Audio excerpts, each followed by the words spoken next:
নবীজি বলছে যদি কেউ ক্ষমা চাওয়ার পরে কোনো কেউ যদি ক্ষমা না করে, সেজন্য আমি নবীর সুপারিশ আশা না করে। খুব মারাত্মক কথা কিন্তু।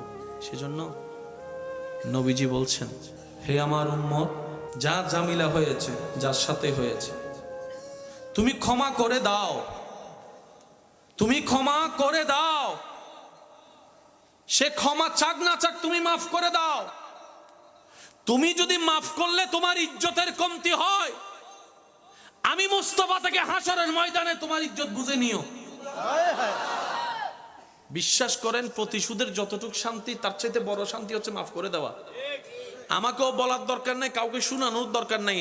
আপনার জীবনের সবচেয়ে বড় শত্রু, যে ইনডোর হোক, আউটডোর হোক, ঘরের হোক, বাহির হোক, যার সাথে আপনার বনেও না, যার সাথে চেহারা দেখতে ইচ্ছে করে না, এরকম কেউ থাকলে শুধু মনে মনে আমার দিকে তাকাই হলো কথাটা রাখার জন্য, শুধু মনে মনে বলেন, যা তোরা মাফ করে দিলাম। দেখবেন আপনার মনে এটা কেমন যেন একটা শান্তি লাগা শুরু করবে।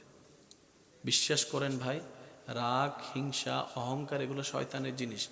এগুলো নিয়ে কেউ শান্তিতে থাকতে পারে নাই, পারবেও না।